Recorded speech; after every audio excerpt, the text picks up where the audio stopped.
这是苹果官网，这是苹果零售店，人们通过它们来了解和购买苹果产品。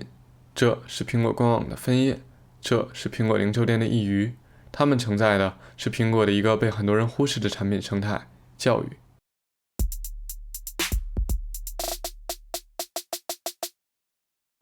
Hello， 这里是 Life Original。这个视频我们来聊聊 Apple 的教育生态。从今年的4月开始，我参与了10几节在 Apple 零售店开展的 Today at Apple 创意课程，并且在最近通过了 Apple Teacher 新生代计划的复试和培训。经过了这段时间，我对 Apple 的教育生态有了更全面的认识和理解。那么接下来的几分钟，就让我把我所体验到的分享给你吧。首先，苹果教什么？苹果所教的内容分为创造和编程2部分。创造分为摄影、音乐、视频、艺术与设计4个模块，编程就是编程本身。我相信很多观众都会觉得自己可以在 iPad 上用 Procreate 画一幅好看的画，设置一个有电影感的短片，做一首自己的原创音乐，甚至做出一款属于自己的 App， 是一件听起来很有吸引力的事情。然而，不是所有的学校都会教大家这些，而网络上能获取到的资源质量也是良莠不齐。如果有一家公司既能请来行业里最顶尖的创意大师，又有深耕创意与开发领域多年的积累，还能把这些课程免费开放，那这件事情就再理想不过了。而苹果正是扮演了这样一个角色。事实上，也有一些教育机构在做类似的事情。那么苹果的课程有什么不一样的呢？我为什么会选择在一家科技公司的零售店里学习创意技能？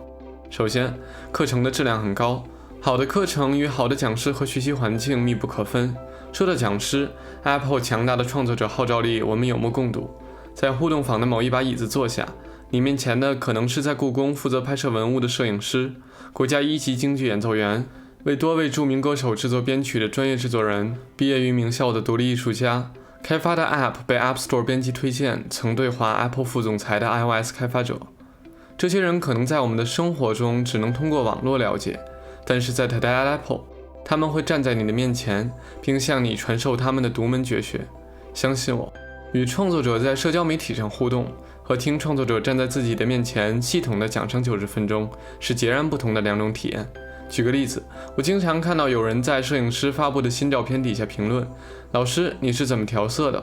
然而这种问题很难1-2句话讲清楚，并且也不是所有的摄影师都有精力去逐一回复。而在 Today at Apple， 同样的摄影师可以通过生动的 Keynote、详细的事例、与观众的互动、可实操的设备，真正的把大家想要学习的内容讲明白。而无论是不是我此前就关注了的创作者，大多都在 Today at Apple 给我带来了超出预期的引人入胜的90分钟。我个人在学习时的专注力其实不是那么好，在学校上课时，我通常只能保持10几分钟最好的专注状态。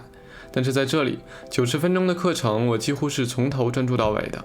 以前我会觉得一个人在自己的领域做得很好，他不一定擅长把它向普通人讲明白。但是 Apple Store 的 Creative 讲师和来分享的创作者，很明显做了很多前期的备课准备，内容的密度和易懂程度对我来说也都把握得还不错。几个月上下来，有的课程拓宽了我的摄影观，有的课程让我了解了一个专业视频团队的完整工作流程，也有的课程进一步加深了我对中华文化的热爱和保护传统国粹的渴望，真的可以说是大有所获。好的内容是一个好课程的基础，但苹果最擅长的显然远远不止内容。如果要描述在 Apple Store 上课的体验，只能用享受来形容。参与者面前是一块顶级的超高分辨率大屏，里面展示着有苹果发布会质感的精美 Keynote 演示文稿。摄影课，你也许会在课上亲眼目睹胶片的冲印流程。音乐课，你也许可以观看顶级音乐人近距离高音质的现场演出。到了需要参与者互动的环节，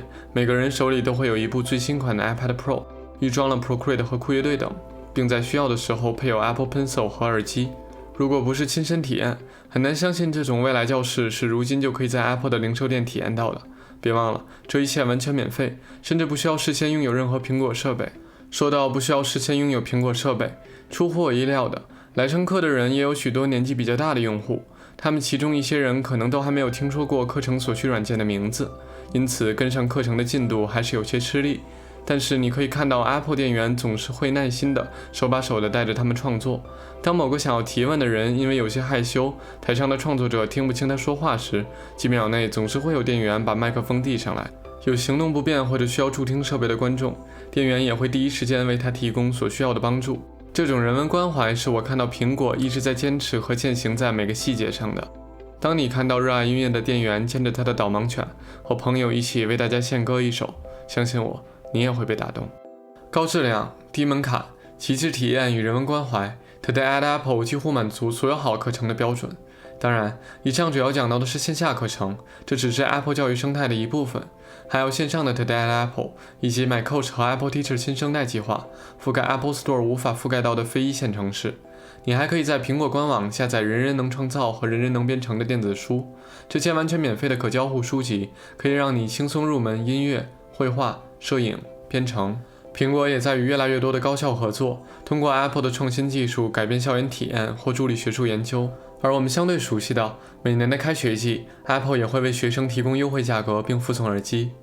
那么，苹果在教育生态上提供了如此之多的资源和福利，他们这样做的意义是什么？从商业的角度考虑，苹果在培养新一代的创意用户群体。我们的下一代如果从小就在使用酷乐队玩音乐，从小就会用 Swift 编程，那么如果他们长大之后选择成为音乐人、开发者，他们自然也更可能使用 Logic Pro 做音乐，在 Apple 的生态下开发 App。苹果的事业从来不局限在眼前几年的商业回报，并且他们也有这样做的底气。他们可以花费大量的精力在碳中和、隐私保护、教育资源这些事情上，而这些带来的回报都不是立竿见影的。然而，一旦计划如期完成，苹果和苹果的用户都会享受到极大的好处。苹果的用户可以接触最新的免费创意教育资源，使用产品时的隐私可以得到保护，而苹果也会拥有难以想象的用户粘性，因为用户从小所接触和习惯的设备、软件与服务，已经是苹果式的体验和审美标准。上述的不仅是我的猜想，也是我的真实体验。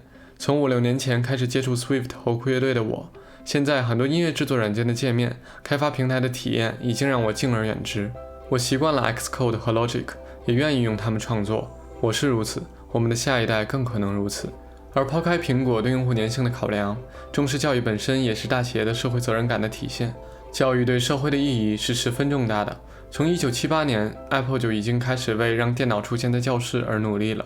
他们一直试图通过教育启发人们的创造力。然而那时电脑的高昂成本和技术的局限，决定了这件事有限的普及程度。乔布斯离开人世前，有很多的想法想要付诸实施，其中的一件事就是通过 iPad 取代学生书包里厚重的教材。而在今天，如果在网上搜索 iPad 加笔记，相关的视频加起来数以千万计的观看量，已经证明了这个愿景在慢慢的被实现。如今你会看到越来越多的人对做音乐、拍视频、学绘画感兴趣，而 Apple 不仅提供了一个很好的平台，苹果产品和服务在创意领域的深耕，也让他们在创意教育这件事情上有着先天优势。着眼于当下，越来越多的人能够通过 Apple 易于上手的软件和低门槛的教育资源，迈出创作的第一步，向自己一直想尝试的爱好打个招呼。而长远来看，随着人工智能等技术的发展，创意性的工作在未来会越来越被重视，也越来越不可替代。Apple 能为人们在这个历史性的发展中提供工具和服务，其影响也是深远的。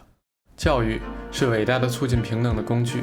我们每个人都有与生俱来的无限的创造力等待激发。从 Siri 到 AI 后期软件，我们在生活中开始越来越强的感知，这是一个机器开始思考的时代，而创造力正是我们与机器最大的区别。创意教育让我们停留在脑海的灵感变成现实，让我们在未来的时代能做自己喜欢的事情，也让我们能成为一个独一无二的自己。